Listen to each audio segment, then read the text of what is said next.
Hey everyone, thank you so much to all my amazing subscribers for your continued support and for enjoying the horror stories I write just for you. I'm sending you all my love.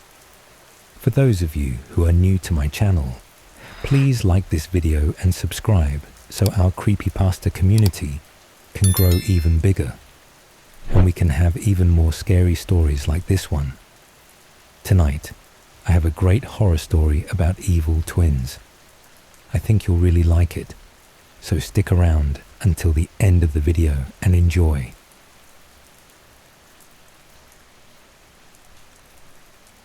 When my brother-in-law, Alan, showed up at our doorstep last winter, I felt a stab of reluctant guilt.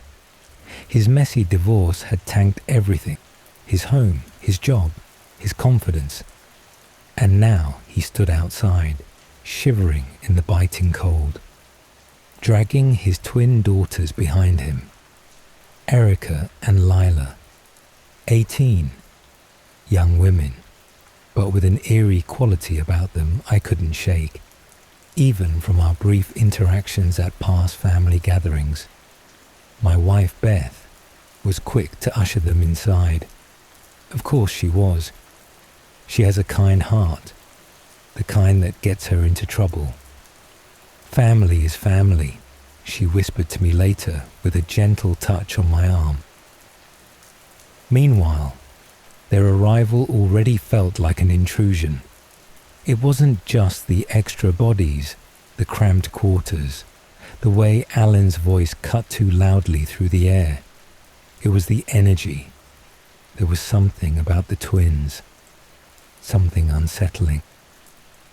I couldn't put it into words then, but I could feel it, crawling under my skin, lingering behind every interaction. Clara, our 16-year-old daughter, felt it too.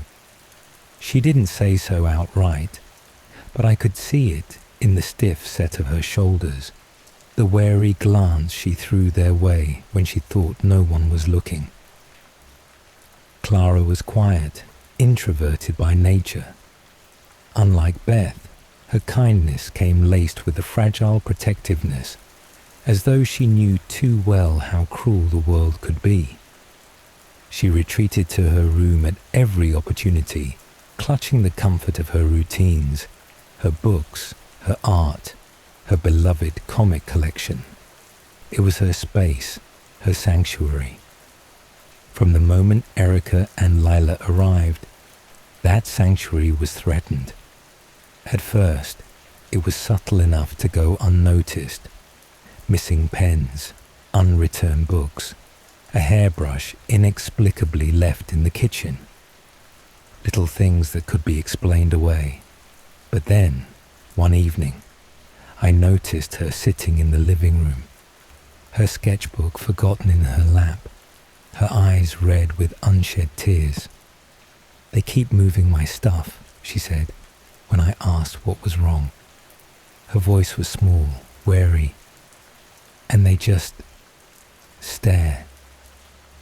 I glanced toward the twins, who were seated at the dining table, heads tilted together as they murmured some unintelligible conversation. I'd caught them staring myself once or twice. Not the playful kind of joking stare kids give each other. No, this was different. Their eyes were flat, unblinking, as though they weren't looking at you, but through you. My discomfort swelled, but I shrugged it off, telling Clara I'd handle it. Maybe she was overthinking, I thought. Maybe we both were. I was wrong. It wasn't long before Clara's frustrations turned to outright fear. The first major incident came 2 weeks into Alan and the twins' stay. Clara burst into our bedroom late at night, trembling, her face pale as paper. "They're scratching in the walls," she whispered, her voice thin and cracking. Something was right near my bed. "Dad, I swear, there's something inside." I exchanged a worried glance with Beth, who was groggy and unimpressed. "It's probably just mice," I said, my tone soft, soothing. But Clara shook her head vehemently. "It's not mice," she insisted. "It doesn't sound like mice." The next day, I searched the walls. I pulled back furniture, poked around the edges of her room. I found nothing. Yet that night, I swear, I heard it too. Faint, sporadic scratches, just at the edge of hearing. Long, uneven strokes, the kind that left my heart fluttering uncomfortably in my chest. Still, Erica and Lila denied everything, though their eerie behavior grew bolder. They started lingering longer outside Clara's room, silent, unmoving, just standing there. Once, I caught them both with their ears pressed to her door, as if listening to the very air inside. When I shouted at them, their only response was a slow, synchronized turn of their heads, their eyes locking onto mine like predators catching a scent. I confronted Alan the next day, my voice low but firm. "Your girls are scaring Clara," I told him, half whispering so Beth wouldn't overhear. Alan gave me a tired shrug, his face haggard and empty. He looked older than his years. "They've been through a lot," he said. "It's hard for them, you know. The divorce, moving. Just give it time." I bit back my frustration. Alan had always been dismissive, lazy even. But there was something in his voice I hadn't heard before. Fear? No, not fear exactly. Defeat. Like he wanted to say more but couldn't bring himself to. Things took a darker turn when Clara's comic book collection started to vanish. One by one, her prized issues disappeared from their alphabetical place on her shelf. It wasn't the kind of collection you could just replace. Some of those comics were irreplaceable. First editions, signed copies, quirky indie runs. She kept them meticulously preserved in their plastic sleeves, a testament to her love of storytelling, her escape to worlds beyond this one. At first, Beth chalked it up to misplacement. "They'll turn up," she said. But I knew better. The panic in Clara's eyes told me this wasn't misplaced.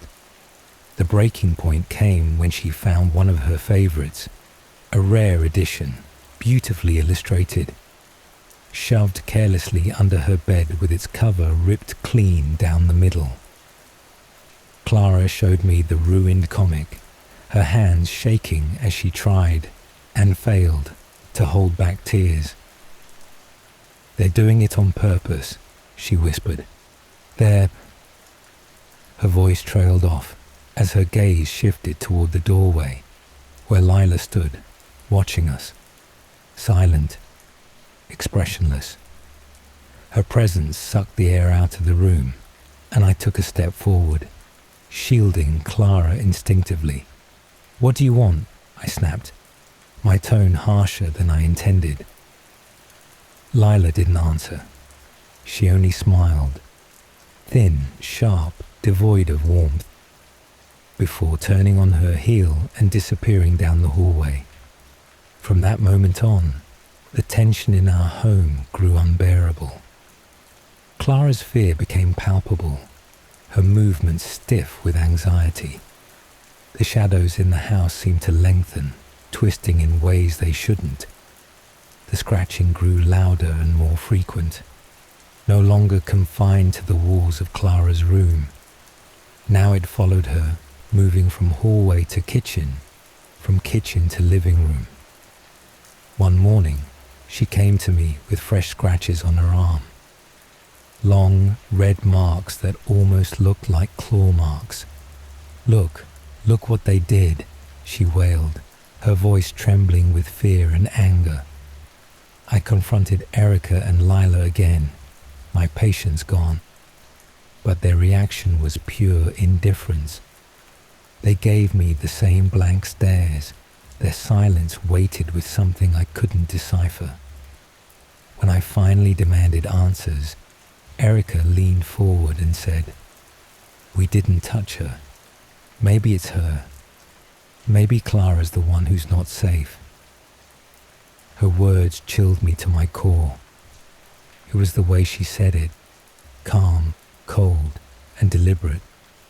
I wish I could say I stood my ground, that I had them packed up and sent away right then and there. But I hesitated. I doubted myself, and that hesitation cost me. The twins' behaviors grew stranger with each passing day. They no longer just observed Clara now. They loitered around her room every night, standing outside her locked door. I started sleeping lightly, waiting for the sounds of footsteps or murmurs I couldn't understand. The house no longer felt like a sanctuary for any of us, least of all Clara. And in the shadows of the night, the scratching only grew louder. The scratching reached a fever pitch 2 nights later. It no longer stayed confined to the walls. It prowled through the house like a living thing, always just beyond sight. I lay awake in my bed, staring at the ceiling, the oppressive silence broken only by the faint, irregular clawing. Every so often, I heard it grow louder, closer, before retreating again. I couldn't tell if the sound came from above me, below me, or somewhere else entirely. And then Clara screamed. I nearly tore the bedroom door off its hinges as I bolted down the hallway. Beth was right behind me, her footsteps heavy with the kind of panic only a mother could feel. Clara's door was locked, just as I'd told her to keep it, but she was sobbing from the other side. "Dad, they're here. They're in my room," she cried, her voice muffled by the thick wood of the door. I fumbled with the key, my hands trembling as I unlocked it, and when I swung the door open, my stomach dropped. Clara was huddled in the corner of her bed, her blanket clutched tightly to her chest.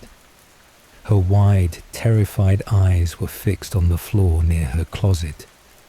I followed her gaze and felt a chill crawl up my spine. The closet door was slightly ajar, and from the sliver of darkness within, I swore I saw movement. What happened?" I managed to ask, though the words felt thick on my tongue. Clara didn't respond. She pressed her knees closer to her chest, trying to make herself as small as possible. It was Beth who stepped forward, pulling the closet door open in one swift motion. The room was deathly silent, apart from Clara's soft, uneven breathing. The closet was empty. "Nothing's here," Beth said firmly, though I could hear the uncertainty in her voice. "They were there," Clara whispered. "They were standing there, watching me, just watching." Beth knelt beside her and enveloped her in a tight hug, murmuring reassurances. But I couldn't take my eyes off that empty closet. My instinct screamed at me that something had been there, something that wasn't human. "Clara," I said softly, "what did you see?"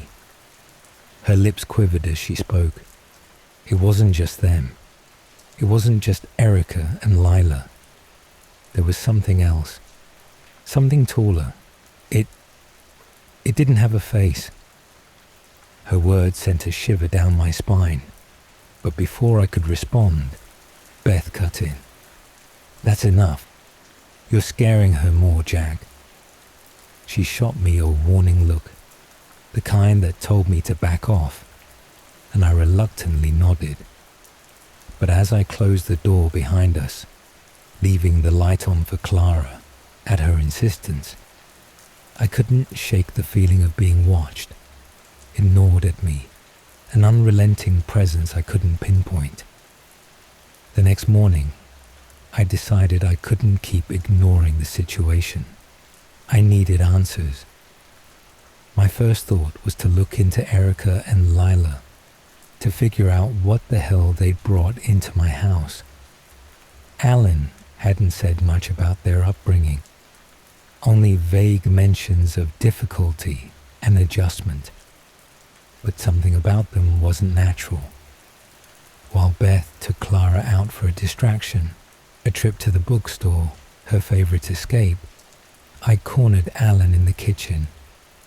He was nursing a cup of coffee, looking like he hadn't slept a full night in years. "Alan," I started, keeping my voice low, "you need to tell me the truth about them, about Erica and Lila." His tired eyes flicked up to mine, and for a moment I thought he was going to brush me off with another excuse. But then he sighed, a deep, weary sound that felt like it carried the weight of a lifetime's worth of secrets. "They've always been different," he admitted. His hands trembled slightly as he set his mug down. "Even when they were little, they didn't cry like normal kids. They didn't laugh either. They were just quiet, too quiet, and they always knew things they couldn't possibly know." "What kind of things?"